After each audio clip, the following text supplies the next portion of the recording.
देखो यार, भगवान ने हर एक इंसान के पास बुद्धि दी है, उसमें सोचने की क्षमता है और पर्याप्त क्षमता है। दिक्कत ये होती है जब हम अपनी बुद्धि का इस्तेमाल नहीं करते हैं, ये देखते हैं कि दूसरे क्या कर रहा है उसको अपना लें, बस ख़त्म काम।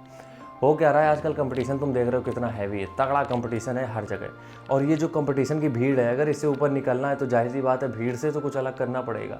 और आजकल हमारी दिक्कत क्या है कि कोई हमें ये बता दे कि ये 4 किताबें सिलेक्शन दिला देंगी तो हम पढ़ लेंगे, कोई ये बता दे कि इस तरीके का टाइम टेबल, इस तरीके की स्ट्रेटजी तुम बना लो, तुम निकल जाओगे तो हम कर लें।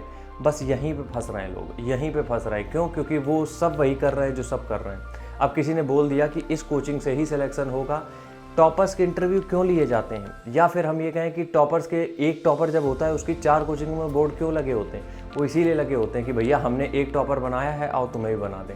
कोई कोचिंग, कोई टीचर टॉपर नहीं बनाता है, पहली बात तो ये समझ लो। तुम्हारे पास खुद की बुद्धि है, वो जो लड़के लड़कियां टॉप कर रहे हैं उनकी खुद की 90% मेहनत थी उसमें, समझो मेरी बात को, ठीक है? तो इसलिए तुम्हारी खुद की बुद्धि है, खुद की एक लेगेसी क्रिएट करो जो तुम्हें लोग फॉलो करना चाहें। अब तुम किसी की भी बताई हुई 4 किताबें ले आते हो, वो तुम्हारी समझ में आती नहीं है। किसी का भी कोर्स परचेज कर लेते हो क्योंकि फलाने ने कहा है, क्योंकि उसने टॉप कर दिया तो तुम भी कर लो क्या? नहीं, सबके पास बुद्धि है, लेकिन यह ध्यान रखना पड़ेगा सबकी बुद्धि की क्षमता अलग अलग है। तो हर एक चीज़ को तुम कॉपी पेस्ट करके नहीं काम चला सकते हो। इसलिए अपनी चीज़ें समझो, बुद्धि लगाओ थोड़ी। हम इसलिए बताते हैं क्योंकि हमने गलतियां करी हैं, इसलिए चाहते हैं कि तुम लोग ना करो। अपनी बुद्धि लगाओ, खुद के साथ थोड़ी देर बैठो कि ये एग्ज़ाम भैया हमें क्रैक करना, इस तरीके से चीज़ें आती हैं तो हमें ये किताबें हेल्प करेंगी। हाँ, प्रेफरेंस एक बार देख सकते हो कि हाँ ये क्या क्या बुक रिकमेंड कर रहे हैं, इनमें मेरी बुक कोई बुक काम की निकल आए अगर। लेकिन ये नहीं है कि उन्होंने जो बताया सेम तुम ला के पूरा पैकेज अपने घर पे रख लिया है और झेल तुमसे रहा नहीं है। अब तुम्हें 19 का पहाड़ा तक नहीं आता है, वहाँ तुम स्क्वायर क्यूब करने चले हो। छोटी सी बात बताइए, लेकिन यही हो रहा है।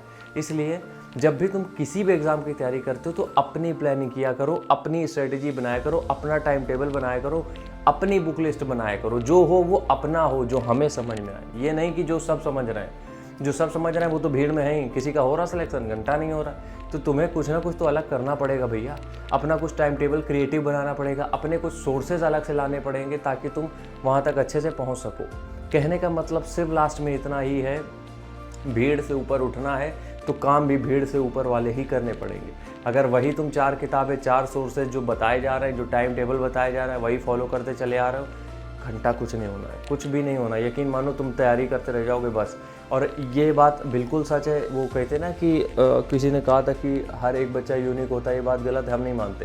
ये बात सच है, हर एक यूनिक होता है। तुम एक बार खुद से बैठो, खुद को अकेले बैठो खुद के साथ, तब तुम्हें समझ में आएगा कि तुम्हारे अंदर क्या है। चीज़ें तुम्हें जब सेल्फ रियलाइजेशन होता है, चीज़ें अपने आप क्लियर होती चली जाती हैं। यकीन मानो ये सब चीज़ें होंगी, लेकिन ये होंगी तभी जब तुम अकेले बैठोगे, कुछ देर के लिए खुद को अकेला छोड़ोगे, तभी होगी। सिर्फ सबके साथ डिस्कशन ही करते रहोगे तो डिस्कस ही करते रहोगे, तुमसे कुछ नहीं उखड़ना है। क्योंकि सामने वाला का जो कैचिंग पावर है चीज़ों को, वो अलग हो सकती है, तुम्हारी अलग हो सकती है। इसलिए कहना बस इतना है, खुद की चीज़ों को खुद हैंडल करना सीखो। राम राम, जय हिंद।